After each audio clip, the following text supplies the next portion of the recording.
Hey y'all, Uncle Jimmy here. When you speak for yourself, you're forced to think for yourself. And when you think for yourself, the sports world looks different. In order to enjoy this podcast and this show, you need to have the courage to look at the world from alternative points of view and not be offended when you disagree. Speak for yourself isn't your Twitter, Facebook, or Instagram feed. SFY tells you what you need to hear and not what you want to hear. So, welcome aboard, buckle up, and enjoy the ride. All right, I'm Jason Whitlock. He's Marcellus Wiley. I've been to your house. That dude. Yes, sir. All right, want to speak for yourself, the most fearless show in sports. We start today with the Cowboys. You ever see the movie Kramer versus Kramer, Marcellus? Ooh, old school. It's a classic about divorce and child custody. It starred Dustin Hoffman and Meryl Streep, a real tearjerker. But it did far more than tug at your heartstrings. It made you think about gender roles in a marriage and what's really important in life. Kind of like all the drama surrounding the Dallas Cowboys and new contracts. America's team is a new hit movie, Cowboy versus Cowboy, starring Zeke Hoffman and Dak Zeke. The salary cap is the baby they're fighting over. At one time, Dak and Zeke were the perfect couple. Oh. They were Barack and Michelle, Yeah. Kim and Kanye, Jay and Bay, me and Tamron Hall. Not. But now, this is headed toward John and Lorena Bobbitt, Sonny and Cher, Ike and Tina. Ooh. Me and Tamron Hall's Twitter DMs. Ice cold, baby. Ice cold. All right, people can't see the big picture yet. It's like in the early scenes of Kramer versus Kramer. You couldn't see where the movie was really going. You couldn't see all the points it would make and the gigantic plot twist at the end. But the ingredients are there. Cowboys president Stephen Jones laid down some additional plot points yesterday when he claimed the running back market reset when Le'Veon Bell signed his new deal with the Jets.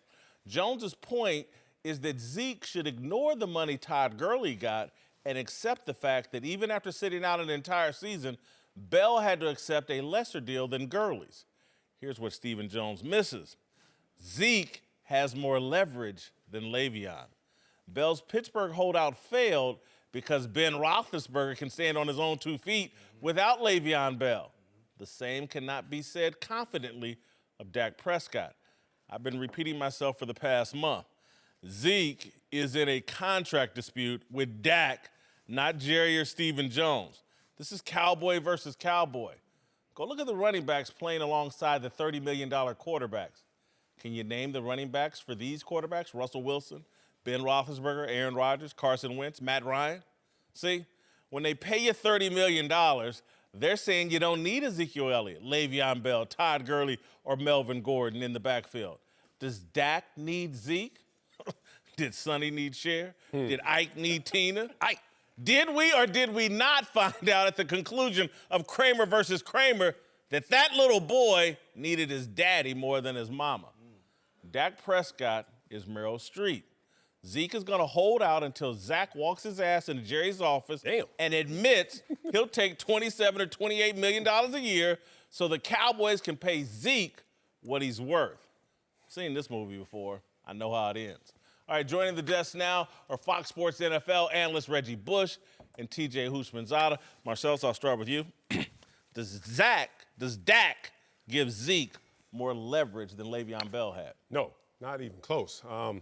Let's just not even close. Let's just break this down. Let's break this down to the elements. Zeke has no leverage on his own. You can't walk into somebody's office and say, "Hey, I'm on a rookie deal, but I'm great." They're like, "And?"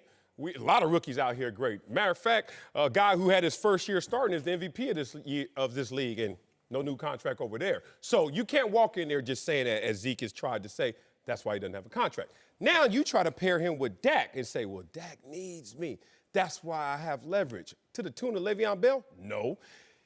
In this fight, he is not selling fear. Stephen Jones and Jerry Jones are trying to play this the nice way, but behind closed doors, they're laughing. You know why? Because you're not Le'Veon Bell. Le'Veon Bell was on his second franchise tag, and by the rules, he was allowed to go to the free market if he missed that year. Cost him money, facts, lost money in the process, but was allowed to become a free agent and got less than the offered deal from Pittsburgh. Ezekiel still has 2 years and 2 franchise tags remaining. I'm going to tell you this again. If you don't play this year, Zeke, and Jerry Jones knows this, you'll roll this over to next year. And that $3 million you're going to get this year is going to be the $3 million you're going to get next year. And if you don't want to play that year, the next year. This will not start until you accrue another season. You're not 1 year removed from the free agency market. So you trying to sell me fair, but I'm not buying it. He has to come back. He has a hostage, Marcellus. No, he has to come back before the 10th game. He got a hostage. Who? He got Zeke. He got Dak. If I go, he goes too. That's what he said. And you know what? If I go, he goes too. And Stephen Jones already answered that. He said, we'll play out Dak this year, maybe let him go to the free agency market. He'll be back here with that star on his helmet at a reduced price. There's no fear to sell here. I hate to be the guy that's just sticking to the rules because the spirit in me wants them to get paid right now. But you can't enforce this. Well, they've already viewed Dak as their franchise quarterback. So by those standards, then they're gonna pay him, right? Because they believe, he's the quarterback of the future, right? But to your question, I do believe Dak gives Zeke more leverage because Zeke makes Dak better, not the other way around, right? And so Dak struggles throughout the season. So out of 10 games last year, 3 of those games he threw 0 touchdowns. 7 of those games he threw 1 touchdown, right? So Dak is not a pick you apart kind of quarterback. Pushing the ball down the field is not his area of expertise, right? So much is why they went and got Amari Cooper. I do think it's smart for them to try to pay him right now. Get him signed now early.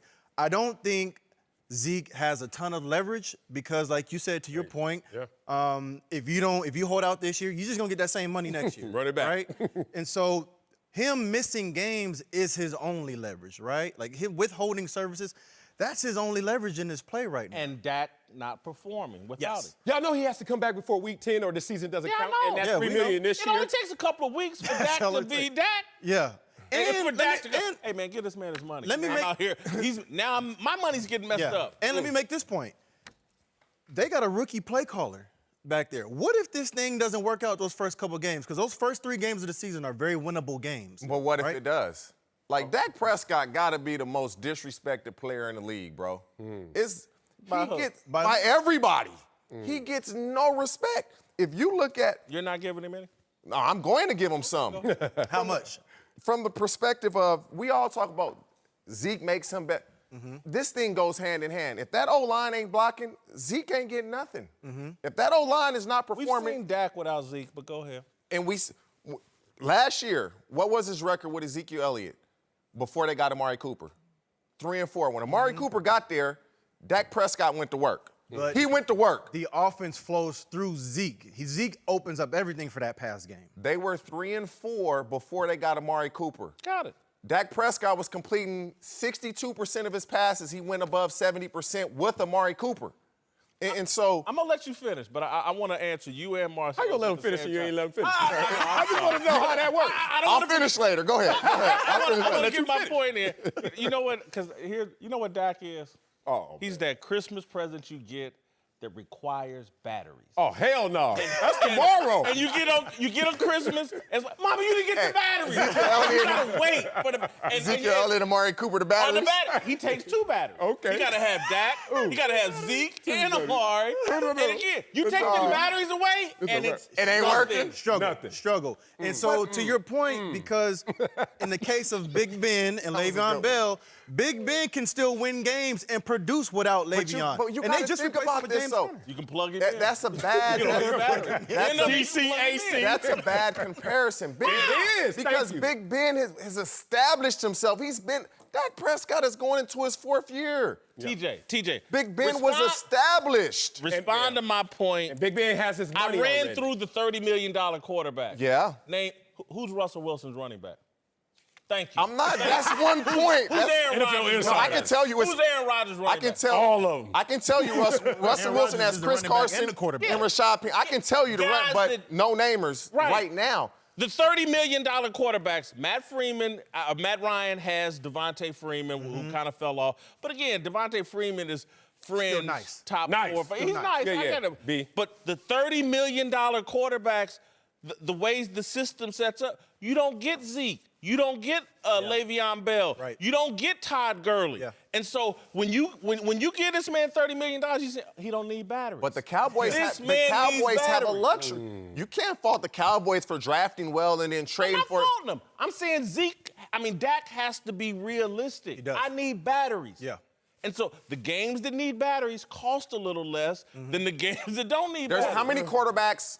And I really like the battery analogy. I love that. We all But been there. How many quarterbacks don't need batteries? There's The ones that make $30 million? Not There's at true. least- Not true. The ones that make $30 million. Okay, and I don't even want to do this, but I'm going to do this. Russell Wilson had batteries. They were just on the other side of the ball. Okay. They were on the other And side of the ball. Marshawn Young. And so he had that when was one younger. offensive battery. Yeah. Marshawn Lynch. He doesn't need them now. He got serious. And how did that work out? He got Sierra. How did that work out? He don't need them now. You stop this. Matt Ryan. One. He needs He got batteries. Well, look, I on the know- outside. Look, we all up here opining, but we're not sticking to the facts strictly. Let's be real. Stephen Jones has already said we gave Dak an offer that is top 5 in terms of annual He's not value. even top 5 in his position. Boom. So that means you have a minimum offer of 32 annually. Dak wants more than Hey, that. you believe that? Mark, I don't know if thank I you. believe that. Thank I don't you. know if I There's believe that. all But I would kinds push of back If if he I was offered Dak. that, contract should be signed, sealed, delivered. And I just think there's ways to play with the numbers. Yeah. To say top 5. Is it in guaranteed money? Yeah, yeah. Is it in- Incentives to is be it in earned? the first year, two, blah, blah. There's ways to play with that money. But he said it for all 3 guys. You don't think one of those guys will push back? What? Only one of them is worthy of top 5 money. We Thank get you. that, but I'm saying we can't keep going on this. Dak needs to take less when Dak maybe just in Cowboys there. are making it clear, Marcellus, this man needs to take $28 million. They're making it crystal. And if I'm Zeke, you don't see me until that man, Dak, goes in and says, give this man his money. Dak got to get his money first before Nah, he he- says anything for But that's somebody what, else. That's what doesn't make sense to me. Stephen Jones has been on record and has been very adamant and very transparent about how he feels about this contract negotiation. Why would he stop short now and give us some fluff numbers and cook the books, and then knowing that he could get pushback from the very subjects he's Because talking of about? negotiation. That's Man, my point. So I think he's already given if as much as has he wants top to 5 give. money on the table and he's not signing this, Dak Prescott has bad representation. Yeah, he tripping. Period. Yeah, him and Amari both need to sign Period. a contract. We're going to get to that later. yeah, I do think he's got bad advice. Whitlock and Wiley, joined now by Fox College football analyst Reggie Bush, who will be a part of a big noon kickoff crew this fall.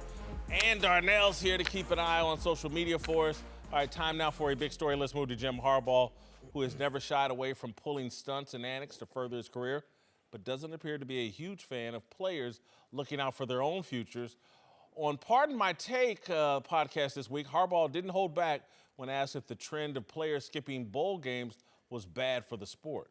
I think it hurts their legacy too. Just what they're about. You know, a competitor is going to compete. Everybody talks about it. They're a competitor. I'm a competitor. I'll compete at anything. I'll compete at golf or I'll compete at tiddlywinks. I mean, you hear people say that all the time, but then they actually don't go play in a football game. That's, to me, you have a problem now with who you are and what as a competitor and your legacy.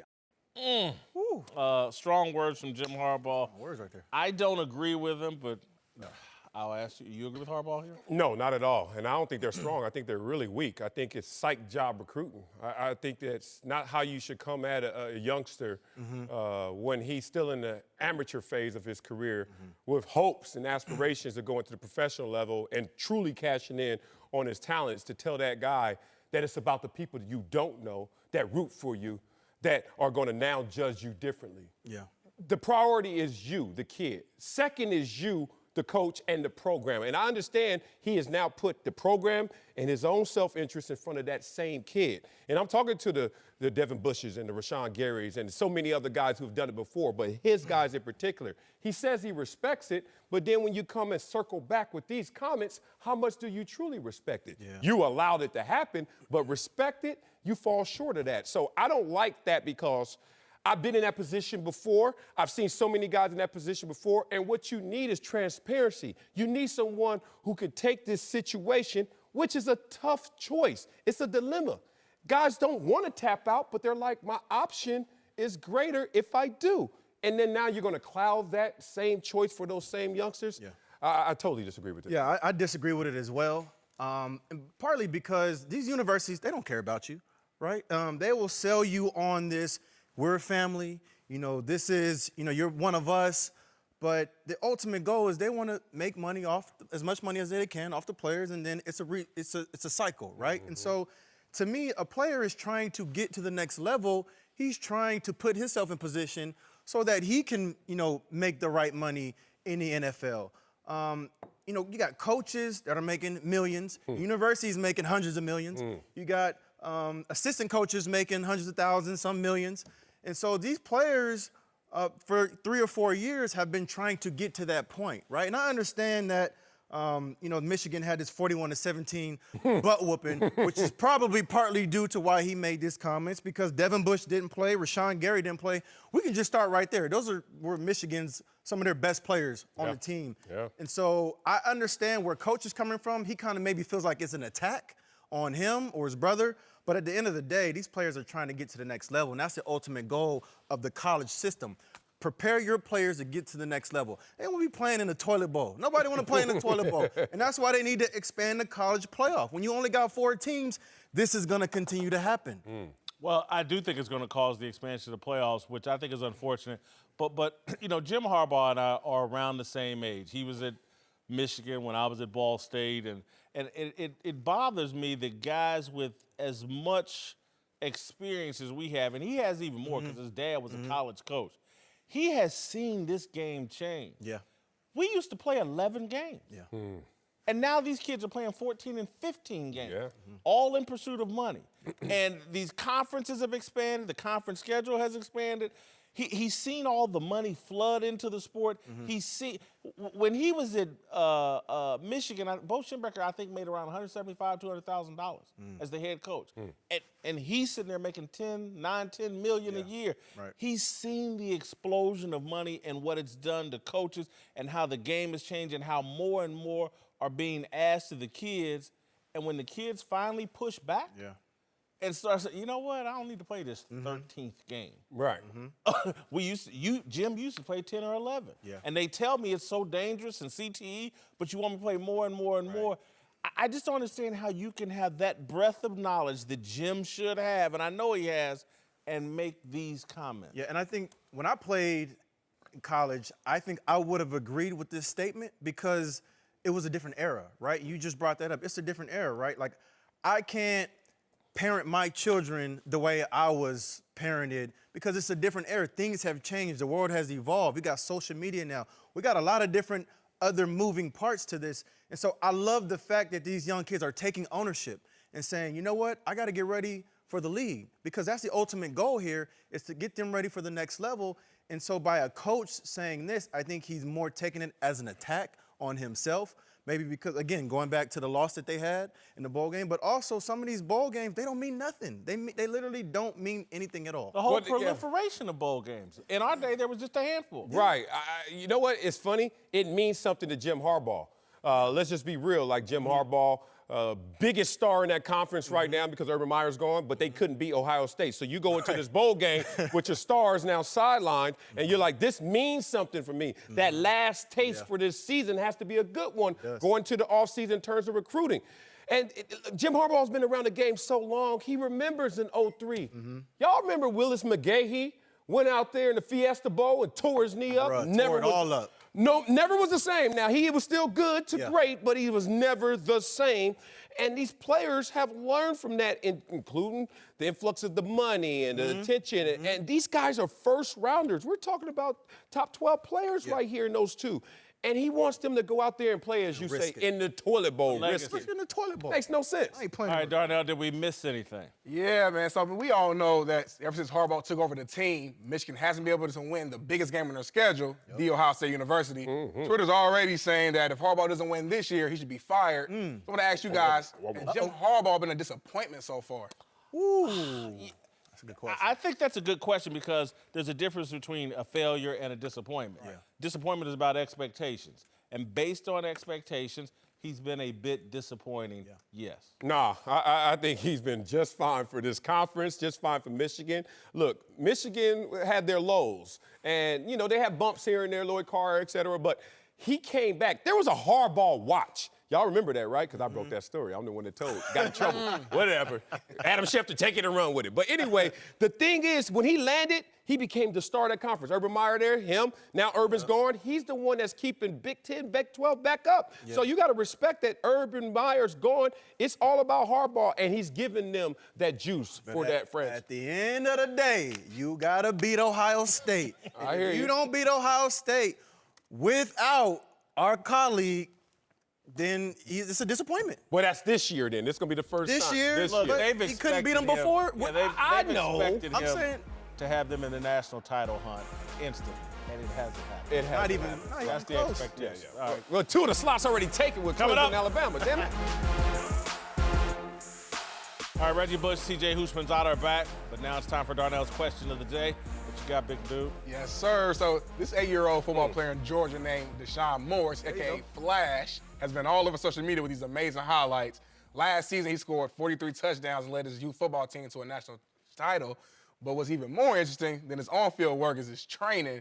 Flash trains 3 times a week, 2 hours per session, doing literally every workout in the book, from bench pressing, flipping tires, you name it. As a 7-year-old, he made his personal best 37-inch box jump. And there's even a video of this trainer hit him with a bag as he tries to protect the football. Football seems to run in his family because his dad was an All-American wide receiver at Delaware State. But Flash said he actually wants to be a celebrity fitness trainer when he grows up. He's already a star on social media with over 100,000 followers on his Instagram, and he actually responds to the majority of the comments. So I want to ask you guys, are you okay with this? I'll let you fathers. Man, boy, this is one time I wish I didn't have any kids so I could pass this one on. But I'm torn. I'm not going to lie. Look, I don't like to tell somebody how to parent, especially when something is not putting that kid in full harm's way. But I will tell you this, cautionary tale. One, this is just a lot at 7. You're not physically developed, obviously, mentally developed, obviously, and you're putting him into a mindset that he is so much more gifted than others without the realization that those others are going to catch up. Just in terms of their gifts, some kids can't tie their shoes probably at 7, and then they're going to blink at 14, and that kid's right next to you. How you going to handle that? 2, at 7, waking up at 5:30 in the morning. 8 years old. 8 years old, I'm sorry. At 8 years old, waking up at 5:30 in the morning to workout? go get a grind in. Nah. Look, my own story. Look, I was like this kid running nationals in track, but this kid's 5th place, fast as hell. I was winning, setting national records. And you know why I was motivated to do it? Because no one made me do it. I was internally motivated. When you start seeing the world around you is kind of pressing you, putting that pressure on you, it fatigues you, and I hope this young kid doesn't get fatigued by this regimen. I love seeing this. The only thing I had the issue with was the bench press. Like, I don't want to, he's too young to start bench pressing and lifting weights. Other than that, I love everything about this. I was just at the park yesterday with my son, hitting baseballs, putting the ball on the tee, working with him on some things. Now, we're not going to the extreme of waking up at 5:30 a.m.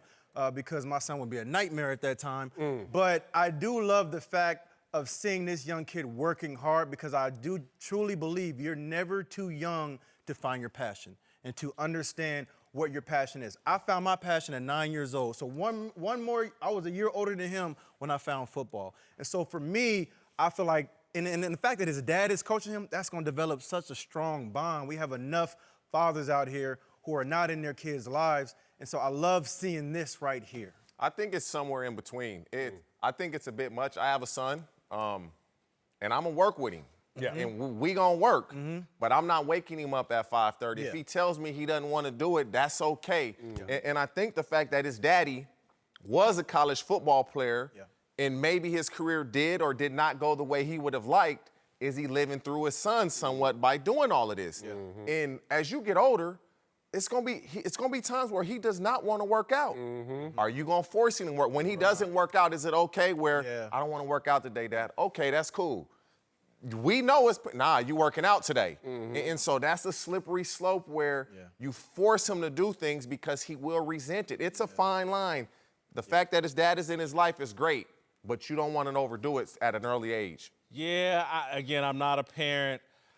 I was a self-motivated athlete as a little kid. My parents were divorced, and plus, even if my dad didn't have expertise at it, but I developed my own expertise. I had passion, and I would do workouts and things like this. The thing, and I say this somewhat humorously, but I'm almost serious. I'm like, man, you put in a lot of work to develop him as a running back at age 8. Have you looked at what's going on with running backs? That's the other thing. Like quarterback or something. Straight in the corner. Parents, make sure He's they on see the them. wide receiver. Baseball, right? I didn't say I was out there football. I was out there baseball. And he's on a meal plan. Meal plan, first cup, all that stuff.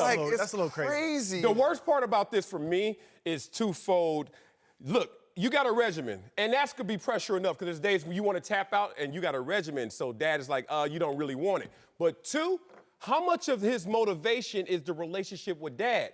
How much of him is really just doing this because he's like, I want to please my I dad. want to make my dad happy. What happens is when you meet somebody who like, this is just for me, and I'm 15, I'm coming to run through you every single time, and your daddy ain't on this field, bro. So that's what happened. I've seen too many phenoms phase out because they doing it for other reasons except right in there. All right, before we go, I'd like to use the hysteria over the so-called Rich Paul rule to explain how Twitter is the newspaper for ultra-rich celebrities and their billionaire handlers. The app that has allegedly democratized and equalized American discourse has done no such thing. It has devalued actual journalism and enhanced the power of the elite to control narrative. Yesterday, the NCAA passed a handful of stipulations regarding agent representation for its college basketball players. The rule modifications indicate the NCAA's growing frustration with its fecklessness and lack of control of its cash cows, men's football and basketball. One of its new stipulations is that college basketball players looking to test the NBA draft must be represented by an agent with a college degree. The rule is pointless. It's a futile attempt to stop borderline G League players from leaving mid-major colleges based on the bad advice of a barbershop owner turned AAU coach turned side hustle NBA agent. Virtually all NCAA rules regarding men's football and basketball are predicated on the point of view of liberal school presidents who believe black men are incapable of making rational decisions. That's why the NCAA rules dictating professional decisions of hockey and baseball players are so vastly different from football and basketball. But let me return to my main point. Yesterday's rule changes are pointless and relatively harmless. They were not enacted to damage LeBron James' protege, Rich Paul's business. LeBron James created that narrative on Twitter with a series of tweets, including this: "Can't stop, won't stop, they big mad and scared. Nothing will stop this movement and culture over here. Sorry, not sorry." LeBron's 50 million plus social media sheep amplified the false narrative across all platforms. The mainstream media, which is addicted to Twitter traction, swallowed and regurgitated the false narrative. Within hours, ESPN.com's front page reported LeBron's response to the NCAA. LeBron, a celebrity elite, framed and dictated the NCAA news. Rich Paul is the most powerful agent in basketball. He built his business on the back of the bluest of blue chip basketball stock, LeBron James. Rich Paul has little to no interest in the type of players who test the NBA draft. Those are borderline prospects who don't commit fully to the NBA because there's a damn good chance they won't get drafted. Rich Paul chases lottery picks and other first rounders. This new NCAA rule will have no impact on his business. But thanks to Twitter, it has enhanced Paul's brand as a disruptor and revolutionary force. LeBron created the false narrative that Paul's agency is so black, so dangerous, so woke, that the NCAA is creating rules to stop the Nat Turner of sports agents. The struggle's real, y'all. It's a crock of poop. Rich Paul is a power elite. When your boutique agency gets purchased for $300 million by United Talent Agency and your top client is worth $500 million, you're officially a part of the establishment. You're not fighting the power, you are the power. And the power uses social media to build itself as something it's not, a voice for the powerless. More Speak for Yourself after this. All right, welcome back. Whitlock and Wiley, joined by Reggie Bush and TJ Houshmandzadeh. And Darnell, he's back with us. Darnell. Over social media. All right, let's move to the Cowboys, who have yet to give Dak Prescott the big new deal everyone's been talking about all summer. Yesterday, Cowboys executive Vice President Stephen Jones said he's not afraid of letting Dak play the season without a new deal in place. Just a few days after it was reported, the team had offered Dak a deal that would make him one of the top 5 highest paid quarterbacks. All right, my opinion here is that Dak's agent, who's a top flight agent, I've known him for years, Todd France. Yes, sir. He needs Dak to get 30 or more million a year, more than Dak needs to get 30 or more million dollars a year. Okay. I think he's getting bad advice from his agent because it's more important for his agent to hit the jackpot just in terms of reputation and just keeping the narrative going. I'm the great, I've replaced Tom Condon and whomever else is the best agent. I think he needs the jackpot more than Dak does. I think that's not fully respecting that he's done this before. Not as emotionally invested as you are, Dak, because your name's going to be on that contract more so than mine when I have other top flight clients who's been in this position before. I have to weigh your value, your production level, the marketplace, and that takes time. And also in any negotiation, time is of the essence, and it could be for your leverage if you use it properly. I remember when I went to free agency and I got my first offer, guess what I said? Take it. And my agent was like, wait. And you know what that wait turned into? Double the first initial offer. I don't think this is going to turn a double situation, but Stephen Jones said, I gave you top 5 value. That's getting him $32 million plus. Now, if Todd France is savvy enough to say, if you just sit still, you never know that could turn into 32.5, 33, 34. Maybe you can leap Carson Wentz because you've actually accomplished more than Carson Wentz. Let's just sit back.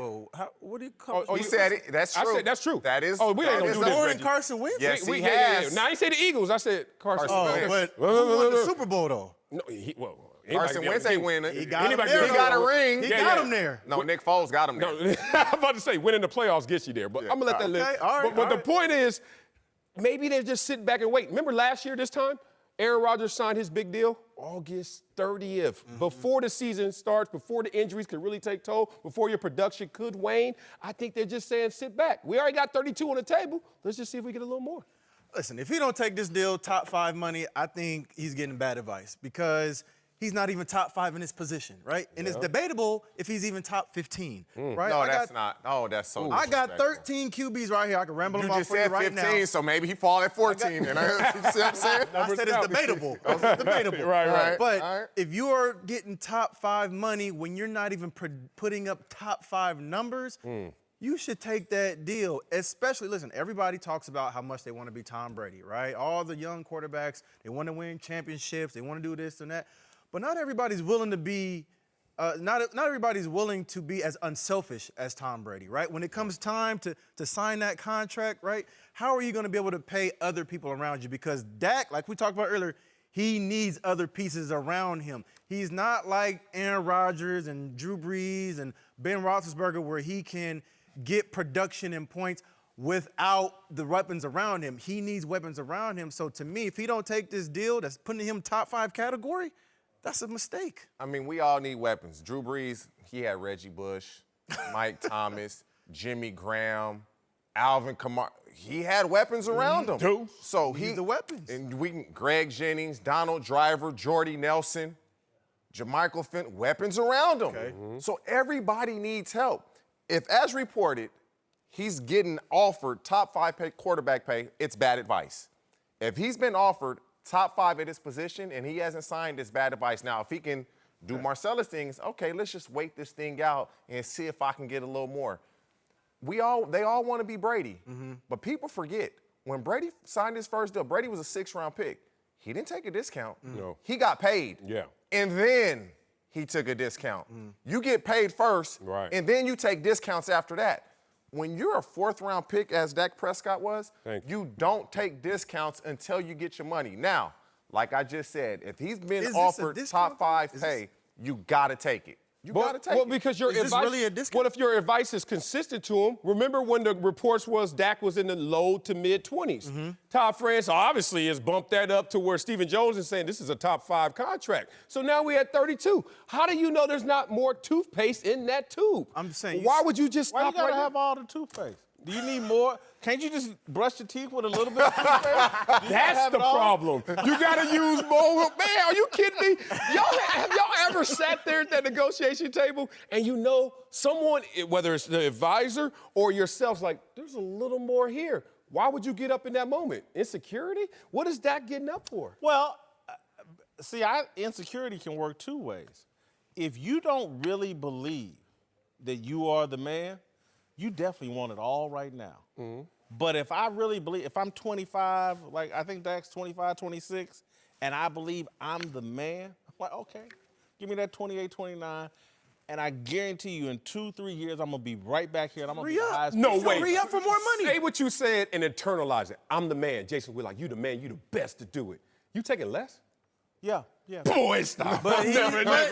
He can't, Ever. He can't. No way he could say that. Who Sit there does and that? Actually believe that. No, I'm talking about Dak Prescott. There's no way he could actually say that. He could himself and believe that. I just thought of when early in my career in Kansas City, I would say 98, 99, and Neil Scarborough hired me to write, in addition to the Kansas City Star, for ESPN, and it was for trash money. Okay. $500 a column, trash money, you know, and I did it. Because I was like, oh, God, I'm a wreck shop. Yeah. And I did. Yeah. And they looked foolish about a year later. A year later. A year later. He got to wait 4-5 years. Exactly. We're like respect, but when you was writing that 500, guess what? You didn't have a ton of support and metrics that said you were who you thought you were. He actually does, and Todd Francis bringing that to the table, and that's why Stephen Jones said, I got top 5 for you, but that's it, and that's where I stopped. So what you saying? You saying that he should play this year out? I think he's getting, one, to answer the question, he's getting great advice. He's already went from mid-20s, y'all, to 32. Maybe 33. Because if you sign at 32, you're Carson Wentz. Okay. I did more than Carson Wentz. I know he was in NFL MVP discussion before injury, but numbers to numbers, I got Carson Wentz. So why would you stop there? Why would you stop less than? But see, Carson Wentz gets that contract because he was drafted number 2 overall. And that's why. That's he's got why. more upside. Yeah, way Says- more. He's shown more potential. He got to stay on the field. I can't If wait he- to see these metrics. Marcellus keeps talking about that Dak has. Second most Other wins. than- Second most. Thank you. What do you mean other? Second most wins Second most- riding the horse called Ezekiel Elliott and the defense. Oh, y'all want to Right. do this? How do they Y'all get- want to do how do this? they get- Who was How much we got in this? jockey? Billy Shoemaker. Keep going, or something keep going, like that? keep going. Secretariat is Keep more going. famous Second who? than the jockey. Listen. Keep going. No, y'all keep talking. I need Zeke- 20 seconds. I need Zeke 20 is seconds. Secretariat. Who? Dak is the jockey. Zeke is the He's the horse most that they disrespected player in ride. the league. They There's no get question. their points That's the not old school That way. is disrespect. They Y'all get their points the disrespectful. old school Bam. way. Here I go. Running the football a lot. Y'all and messed then up the now. Run opens Y'all up messed the up pass. now. Can we talk? All let right, me see Carson what you Wentz, got. Jared Goff, and Dak Prescott. Y'all always say Dak is third. Jared Goff and Carson Wentz teams both been to the Super Bowls. Jared Goff actually did it, but Carson Wentz didn't. All right, who started more games out of those 3? Oh, those ain't metrics. Dak. Who has higher completion percentage? Dak. Who has more passing yards? Dak. How many playoff games have they won? What? How many playoff games have Interceptions. Who has the fewest? Dak. Passer rating. That's Who 'cause has the you- highest? Dak. Rushing yards. Dak. Marcellus. Rushing touchdown. Dak. Total off the touchdowns. internet. Dak. It misleads Can y'all get off my face? How many playoff games have they won? I'm Todd Friends. We ain't stopping till Carson we get Wentz. the more How than many Carson playoff Wentz. games have they won? Carson Wentz. Carson Wentz ain't won jack. They got a Super Bowl No. because of him. Partly because of him. No, Nick Foles did that. Nick Foles. Nick Foles We- finished we it. kinda So agree who with got him to the playoffs? Darnell, we missed anything. I think Darnell was. Say it again, Darnell. Dak. All right, y'all about to live and die with that too. Watch. take Jason it. Garrett was asked how the team was looking so far during camp, and you got to check this tweet out from The Athletic. His response was, "We're way off as a team. We're not even close." Now, I'm not sure if he's being real or this is some sort of coaching tactic that try to motivate the team. But my question is, what would be the bigger scapegoat if the Cowboys struggle? Would it be contract issues looming over the team or Jason Garrett's coaching? Ooh, that's a good one. The contract issues, and particularly if Zeke sits out, could be a scapegoat for Jason Garrett. And so right now, I would say contract issues. No, it was certainly, well, all It right. depends on what happens with the contract. Yeah, but look, the contract issues is noisier up here than it is at practice. Because the only thing that's different at practice is where's Zeke? Oh, we know where Zeke is. He's The grinding. battery's gone. The ba- And guess what? But- the engine won't start. Yeah, but we're like, you've been there. Can't turn the TV, huh? Right. But how many times have you been to a training camp practice and seen the backup in a training camp practice when he gets his opportunities? He bouncy. You don't realize he's the backup till you get into the game mode. In practice mode, Jason Garrett needs to get this thing running and well-oiled. So I say it would actually be Jason Garrett is going to be the scapegoat. If you can't get this running in training camp without Zeke, come on, man. I think it's Jason Garrett plus Kellen Moore because you got a rookie play caller. Yeah, good point. There's no guarantee this is going to work out. And those first 3 games are winnable. You got the Redskins, you got the Giants, Miami, and then you go to New Orleans. You do not want to be limping into New Orleans, still trying to figure out this offensive system, whether it's going to work or not. There's no guarantee it's going to play out. Kellen Moore is going to go to work. It's going to be the contract. He has a built-in excuse. We had too many distractions going into it. It's the contract issues. Players are already talking about it, I guarantee you. Uncle Jimmy's here. You know. Go ahead Say it and loud. give your big dummy of the day. Marcellus did some really crazy stuff. I'm glad you know too, bro. Listen here, man. Big dummy of the day goes to somebody who sat up here talking about giving out Christmas gifts, but no batteries. I take it you gave somebody a Christmas gift and they was upset you didn't have the batteries. I'm big boy. Look at you. All right, here's a Oh, my highlight goodness. Oh, man, you from our stupid. discussion earlier about Love me some Ezekiel meat. Elliott. I caught that. I've been repeating myself for the past month. Zeke is in a contract dispute with Dak, not Jerry or Stephen Jones. This is Cowboy versus Cowboy. Zeke has no leverage on his own. You can't walk into somebody's office and say, hey, I'm on a rookie deal, but I'm great. They're like, and? A lot of rookies out here great. All right, Uncle Jimmy, your take on Ezekiel Elliott. Let me tell y'all something. Let me put this I'm gonna do it like this. Everybody need a little Zeke in their life. You know? Let me tell y'all this, man. Me and Jerry Jones, we are two of the most envied men in America right now. You and Jerry. Me and Jerry Jones, both of us sitting up here with a stable full of dime pieces. We living our best life. Hey, right now, man, I got America's. Hey, I got America's team. I got the blue M&Ms. Oh, God. No, you Jerry Jones got America's team. He got the Dallas Cowboys. Yeah.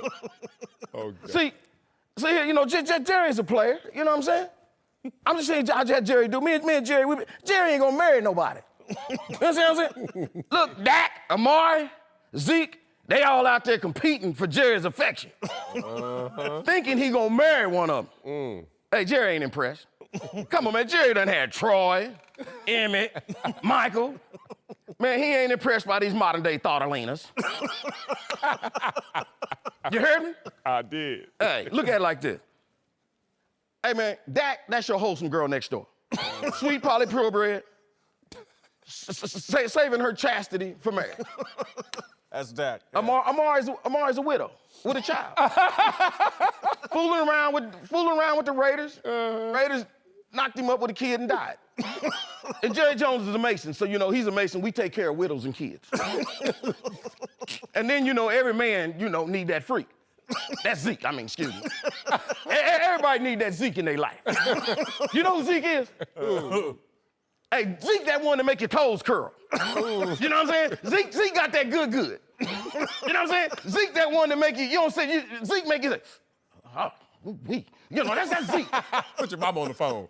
You know what I'm saying? You know, hey, it ain't there. You know, Zeke will get your hyphy, but you ain't gonna never make Zeke your wifey. Look here, but you know when you go out fooling with Zeke, you gonna get a 3 o'clock phone call. You gotta come up with some bail money, some cable money, some Uber money. You know, it's worth it. That's why you buy $2,000 French fries. I'm marketing. Oh, you already know. I'm marketing. I've been there. All right then. Tell the truth and shame the devil. All right. Hallelujah. Let me get to my approval rating Boy, it's hard looking this good. for Ezekiel Elliott. I need some more money. Oh, my God. I got him at a 64 role player. I bump him up in authenticity and a point in character. Job performance has to go down, man. He's a scout team for me. This contract negotiation can't go far. You got to come back by week 10 or you're going to be making $3 million again next year, so that's not good. Authenticity, not good as well. Out there lying, talking about, I ain't playing this year. Yes, you are. You playing this year. All right, our fans online I won. have him at dumpster fire, like 39%. Made sense. Totally wrong. Leave with you. Hey, man, shout out to my boy Maxilla from KC. Man, Strange Music. Take the blue time. M&Ms. Let them know they here. There it is. See you tomorrow. Blue There it is. M&M's at.